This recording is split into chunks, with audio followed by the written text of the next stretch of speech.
For many neurodivergent children, including those who are autistic or ADHD, intense or unexpected sensory input from food, textures, or crowds can lead to sensory overload.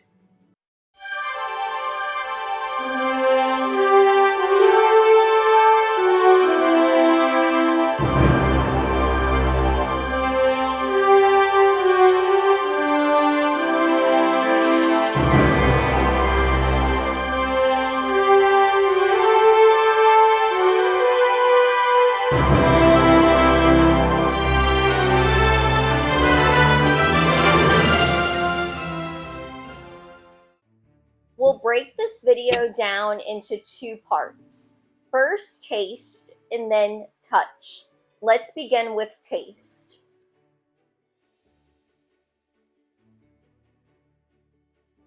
Theme parks are full of food, from sweet treats to salty snacks to full meals. But for children with sensory sensitivities, eating at the park can be overwhelming. Common triggers include unfamiliar or mixed textures, strong or unfamiliar flavors, food that is too hot or too cold, loud, crowded eating areas, strong smells from food carts or restaurants nearby, and you may notice gagging or refusal to eat, covering their mouth or turning their head away, becoming anxious or upset around food, avoiding meal times, or food-based activities altogether.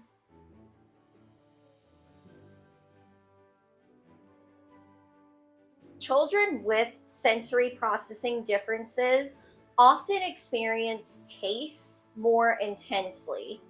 Their brains may react strongly to texture or flavor, associate certain foods with past discomfort, struggle with too much sensory input during meal times. It is important to know that these reactions are not picky eating or misbehavior. They're signs of discomfort and need for support.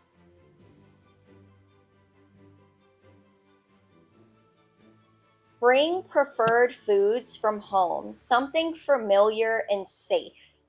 Use visual aids or social stories to preview food options. Seek out quieter dining areas to reduce stimulation. Introduce new foods gradually and without pressure. Encourage playful exploration like touching, smelling, or talking about new snacks before tasting. Sometimes letting kids play with food, like a Mickey-shaped pretzel or a colorful ice pop, builds comfort and curiosity.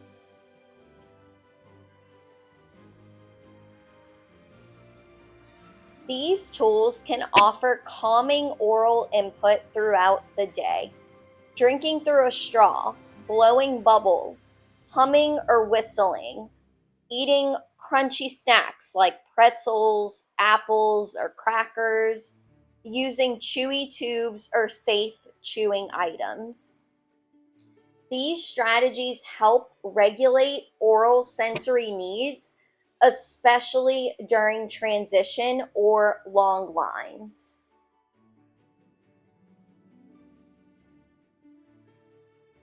Some attractions use scent effects that may trigger discomfort related to taste or smell. These may include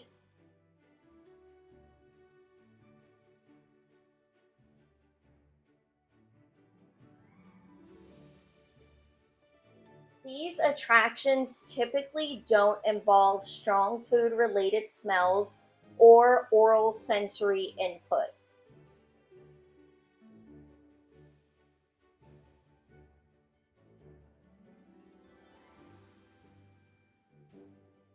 Touch is about much more than hands.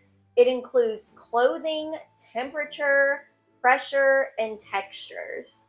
In theme parks, common touch related challenges include sticky hands or messy snacks, itchy or hot costumes, crowds, accidental bumps or hugs, sand, water, foam, or other textures, sweating, overheating, or sunscreen discomfort.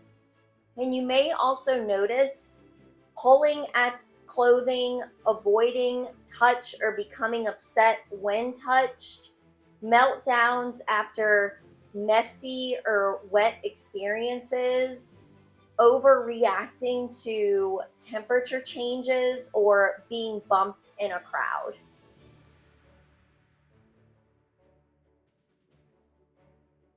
Children with tactile sensitivities may feel certain textures or sensations as uncomfortable, overwhelming, or even painful. Their brains may overprocess touch sensations, struggle to filter background contact like brushing against others, become distressed by wet, sticky, or wrong textures. These behaviors aren't dramatic, they're protective responses.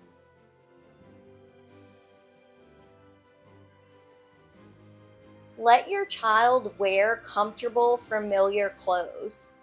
Bring extra clothes or wipes for messy or wet moments.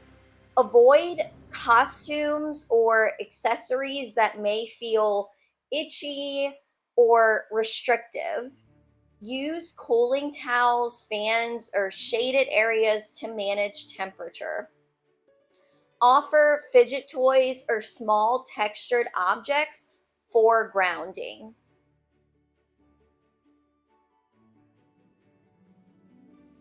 Use handheld fidgets, squishy toys, textured rings. Bring sensory brushes or weighted lap pads for calm time. Offer safe play with sand, water, or foam if tolerated and enjoyable.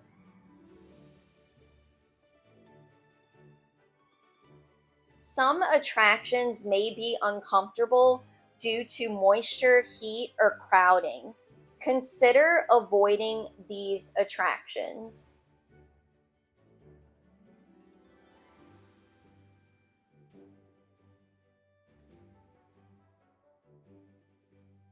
These attractions are often easier for children with touch sensitivities.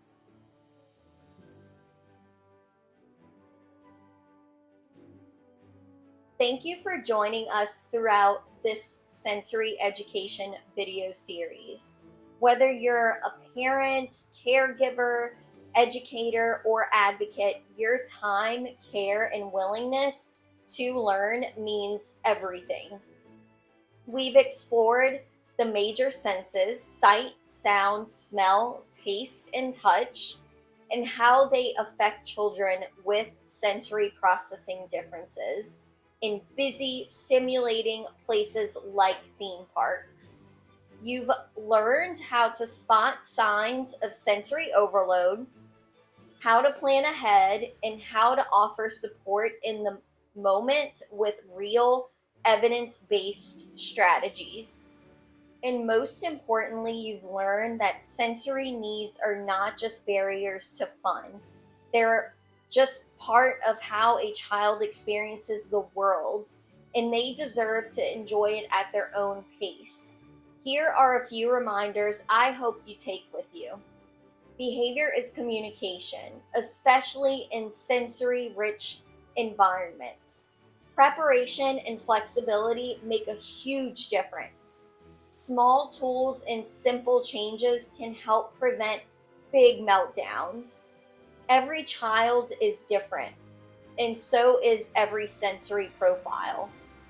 You are not alone, and neither is your child. Every child deserves joy, belonging, and access to experiences that create lasting memories.